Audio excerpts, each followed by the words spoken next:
Hey everyone, welcome back to my channel. I really wanted to discuss an important topic today, which I think a lot of people may benefit from. Have you ever felt like you have been burnt out or overstretched or just exhausted from trying to be what everyone else wants you to be or be there for everyone else? And if you have, then stick around and watch this video and subscribe if you want more self-care tips and travel tips. So let's just start with my background. So I grew up in a really diaspora type community where the cultural expectation was for women to overgive.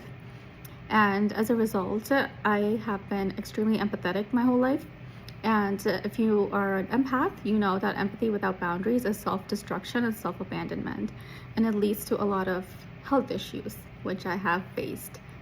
So I just want to say, like, if you ever feel like you were raised a certain way and you have to be that way, that's not true.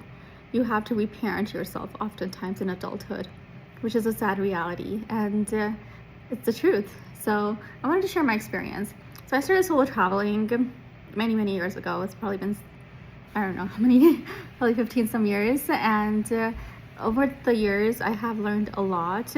I've grown a lot. And one of the big things I took away from my trips was how to not let other people's opinions or validation or expectations determine how I live my life.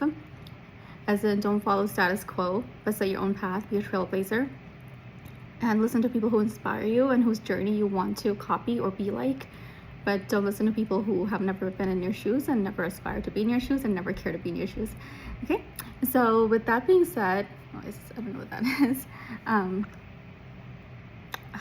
So I have this new lipstick on and it keeps getting on my teeth because I don't know, but anyway, I got distracted. So this is the MAC lipstick. I got this, I love this shade. I got it from Dubai International Airport actually last year, not this year, not when all the craziness is going on, but last year when I was in Dubai, around this time I got this. So back to my story. So over time you learn to set boundaries and you learn to start pouring all the love and affection and care and empathy back into yourself, because you cannot pour from an empty cup. Okay, and a lot of people I know, a lot of women I know who grew up in this type of a culture or cultural setting, and I don't think it's just specific to the South Asian community or diaspora in the States. I think it's relatable to a lot of women across a lot of communities, maybe even some men, I don't know, but mostly women. It's like you are basically groomed to be everyone's caregiver but yourself. You are groomed to abandon yourself to please everyone else. It starts in childhood. You do that for your parents, maybe even your siblings, so they can go and live their lives, but you're there taking care of the whole home and everyone. And then you become everyone's financial provider, then you become everyone's emotional, mental support, and then you become your friend's emotional free therapist, and then you become a professional caregiver. Like I take care of people for my profession, and then you become your partner's caregiver, free caregiver, not a partner, but like an emotional dumpster, which is not healthy in any way. That's codependency, and that never lasts. And then you become your kids' support system, right? Now that totally makes sense, because you should be your kids' support system if you decide to have kids, that is, or don't have them if you can't take care of them. And that's the one rule that you should be doing, right? But you're not made to be the whole world's caregiver. Unless that's part of your job description, then do your job. But otherwise, you shouldn't have to be self-sacrificing to please people around you, because that's self-abandonment. And as a former people pleaser, I've had to overcome that. And I learned that the hard way. I had people in my life who were so toxic and constantly draining my energy. Interactions with them left me in tears, drained, extremely fatigued, when I am a really athletic, outgoing world traveler, adventurer. So you know something's wrong when someone drains your energy like that, right? I had a lot of narcissists in my life. Relatives, people I used to be friends with, you name it.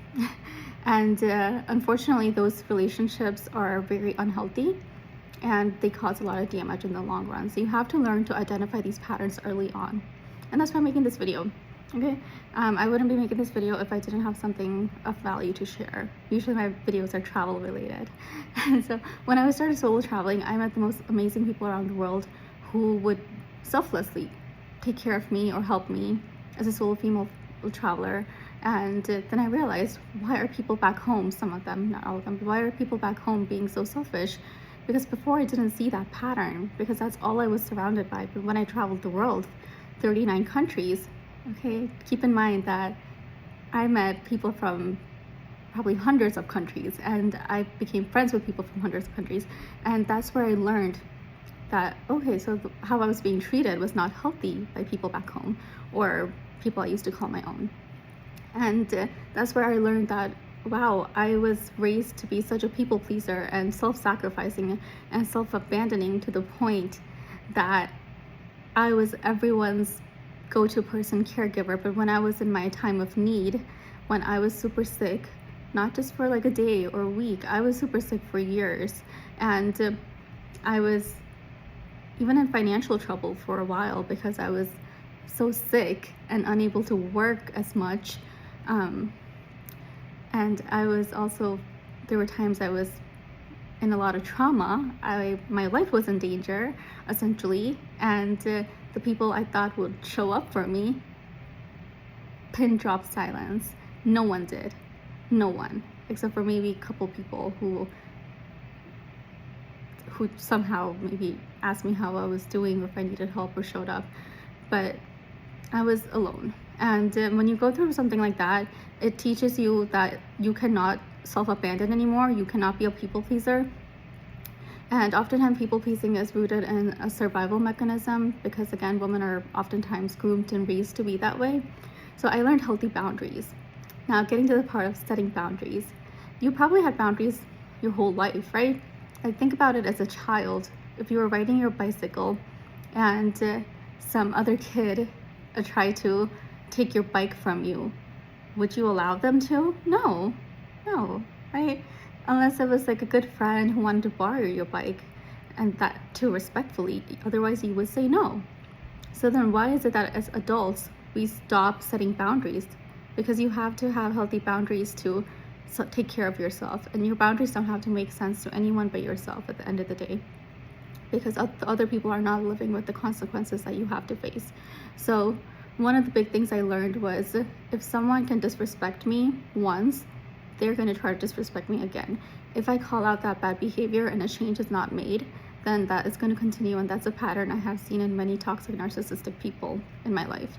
So I have clear-cut boundaries where I do not take any type of ill-mannered behavior from people when I don't have to. And if my safety is at risk in any way, shape, or form, I will not hesitate to cut someone out of my life or keep a healthy distance, because you get one life to live. Okay, maybe you incarnate, your soul has many lifetimes. I believe in reincarnation, but you don't remember those lifetimes, okay? There's something called veil of forgetfulness if you believe in spirituality and all, but basically you get this life to live in this body. And if you work so hard to come ahead in life, despite all odds and obstacles, you should not be letting someone else dictate how you live your life. So don't let anyone tell you how to live your life. I wouldn't have traveled to 39 countries if I let people tell me how to live my life. And I wouldn't have been able to live in different cities around the world or have the most amazing experiences or grow in my personal life and career if I let people dictate my life. In fact, I can remember how many people celebrated my graduations, my new jobs, my moves, my travels, my birthdays, me running a marathon, me publishing a book. And let me tell you, 99% of those people were not my close relatives or who I considered friends at the time.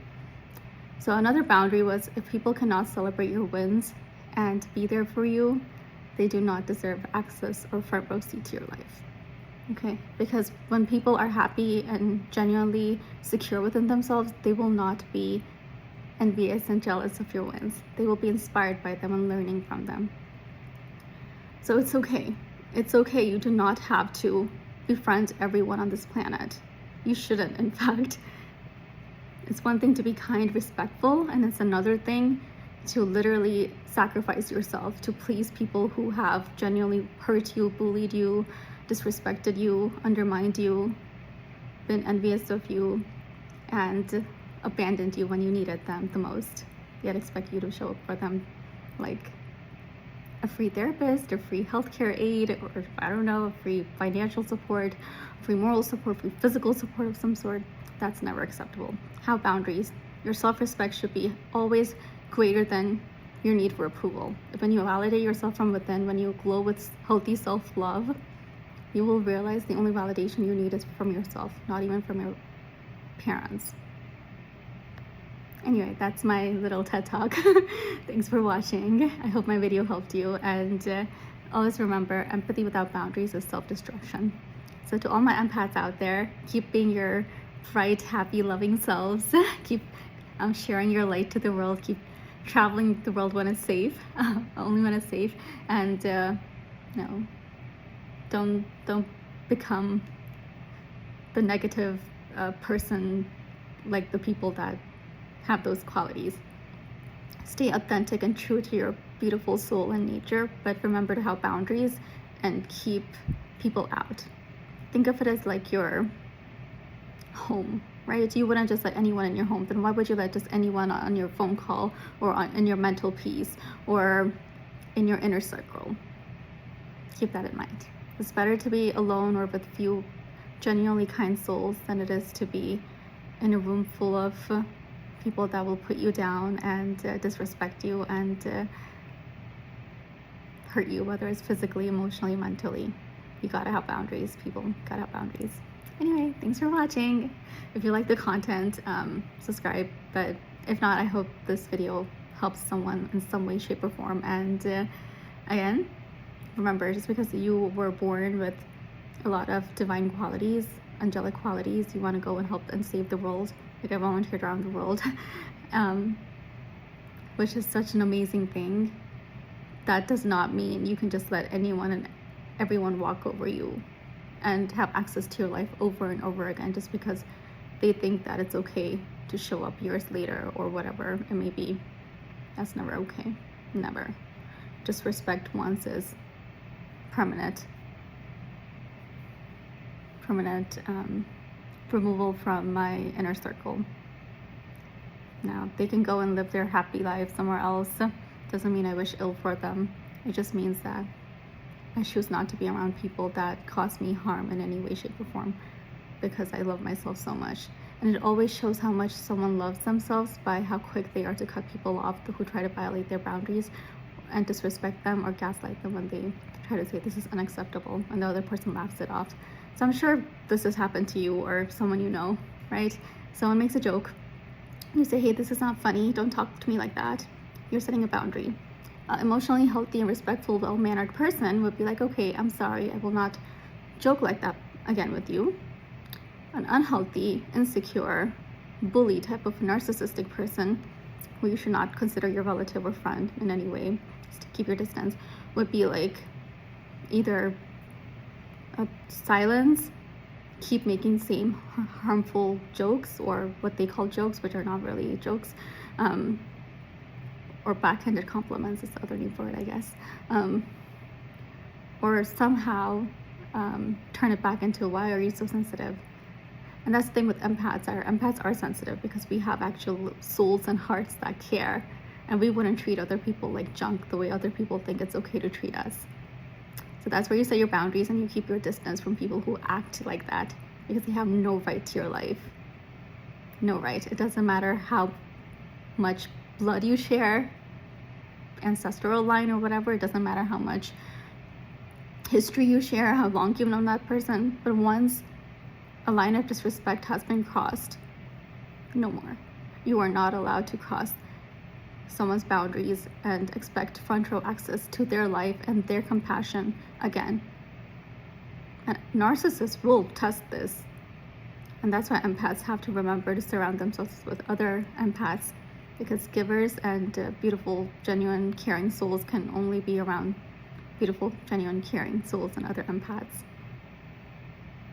So learn to recognize those patterns early on, or else you'll learn them in your 30s like I did, after years and years of people treating me so poorly and me having to heal from that. Anyway, thanks for watching. Have a great day. Bye.